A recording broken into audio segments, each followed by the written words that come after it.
তুই কখন আসছস? ঘন্টাখানেক আগে আইছি। কলেজে পলিটিক্যাল গন্ডগোল চলতেছে, ব্যাস কলেজ বন্ধ। আম্মা, ভাইজানের প্লেট দাও। ভাইজান বসো, একসাথে খাই।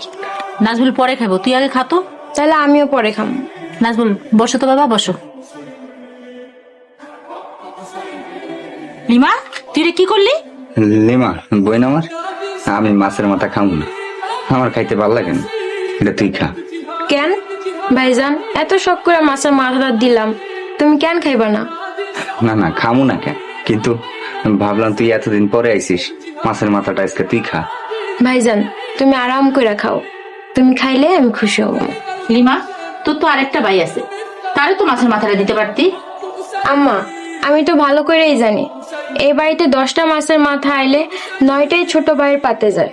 আব্বু নাজমুলকে মেরে একদম চাকরি থেকে কিক আউট করে দিছে। এই দেখ নাজমুল,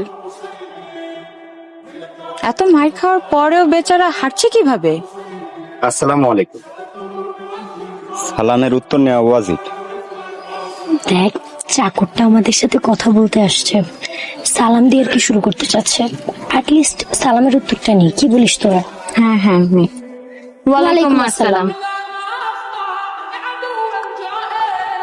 চলে গেল। তোকে তো একদম পাত্তাই দিল না। দেখ, একদম দিব্যি সুস্থ মানুষের মতো হেঁটে যাচ্ছে। আচ্ছা, যেই মায়ের শব্দ শুনলাম তাতে তো বিছানায় 7 দিন পড়ে থাকার কথা। কমসে কম আরো বেশিও হতে পারে। সেটাই, কিন্তু মায়ের খাওয়ার 2.5 থেকে 3 ঘন্টার মধ্যে এত সুন্দরভাবে হেঁটে চলে গেল, কিভাবে সম্ভব? কি ব্যাপার, তুমি আমার ঘরে আইছো কে?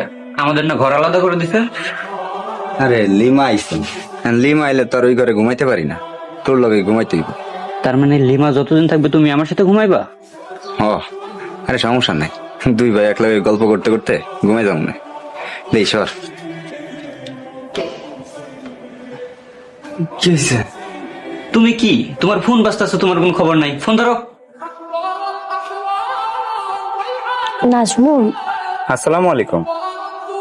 আপা, এত রাইতে আপনি, কোনো সমস্যা হয়েছে? ওয়ালাইকুম আসসালাম। আসলে ঘটনা হয়েছে কি নাজমুল, আমরা 3 বান্ধবী মিলে চুপি চুপি বাসা থেকে বের হয়েছিলাম। এখন তো আর বাসায় ঢুকতে পারতেছি না, তুমি একটু আসো না প্লিজ। তুমি না আসলে আমরা 3 জন মেয়ে সারা রাত রাস্তায় রাস্তায় কাটাতে হবে। প্লিজ তুমি একটু আসো, কারণ আব্বা আম্মু জানে আমরা এখন ঘরে ঘুমাচ্ছি। কিন্তু আমি আইসা এখন কি করব? তুমি দেয়াল টপকে আমাদের বাড়িতে ঢুকে মেন গেটটা খুলে দিবে। আমাদের কাছে চাবি আছে, কিন্তু মেন গেট তো ভিতর থেকে লাগানো। তুমি যদি এখন না আসো তাহলে কি হবে,